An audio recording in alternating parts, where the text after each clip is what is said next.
Have you ever been inspired by a dream? Dreams are thoughts, images, or emotions that occur during sleep.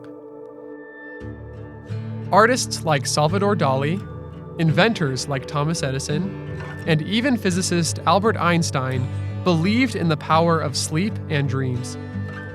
At that moment of nodding off, theta waves predominate in the brain.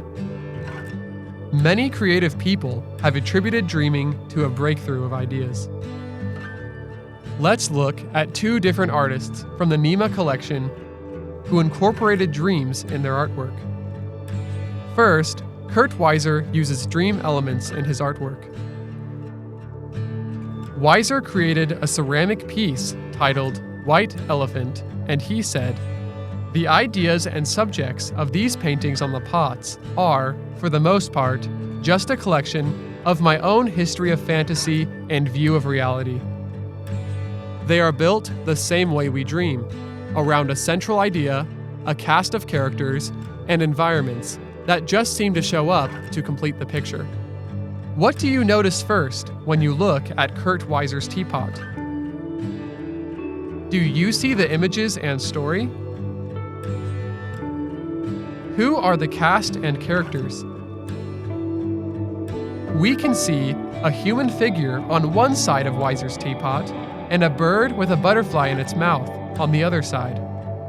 What do you think they represent? The painting on the artwork opposes its traditional functionality as a teapot, producing an uncanny effect. It shows realistic images with naturalistic details, contrasted with disproportions and ambiguous, unidentified elements. This distorted reality helps create the dreamlike, unsettling scene where humanity and nature play a symbolic and complex role. The environment of Weiser's artwork appears to be wetlands, woodlands, and a luscious green landscape. Where do your dreams occur? Are they deep in the forest? Floating on clouds? Or swimming in water? What will be the setting for your dream artwork? As mentioned, the title is White Elephant. Often, a white elephant describes something expensive, but no longer has a useful purpose. Our dreams often have no useful purpose. Why do you think Kurt Weiser's piece is like a white elephant? How does a white elephant compare to a dream? The second artwork from the Nema collection is David Gilhuly's Free at Last, Frog Demons Escaping the End of the World. In this artwork, Gilhuly consciously draws on Dr. Martin Luther King Jr.'s "I Have a Dream" speech from 1963. Over 4 decades later, Gilhuly recalls these words to ironically convey a sense of doom in this apocalyptic scene. Gilhuly's frog world meets a catastrophic end as frog demons emerge from molten craters on a globe that balances on top of a classical column.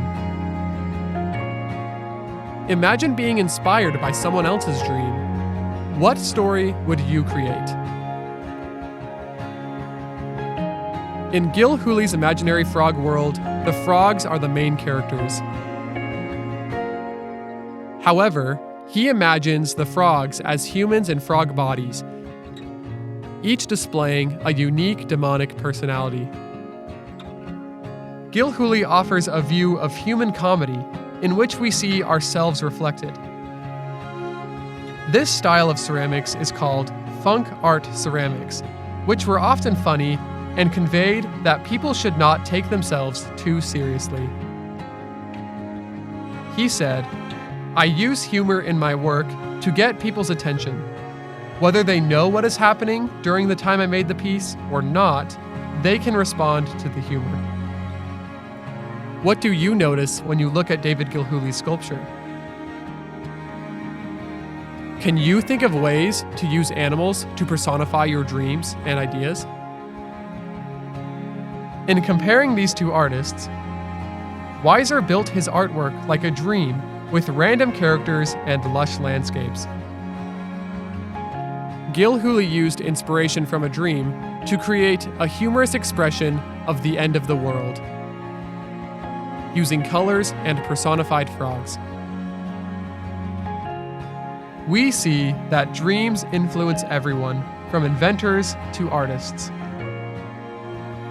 Imagine you are going to create an artwork about your dreams.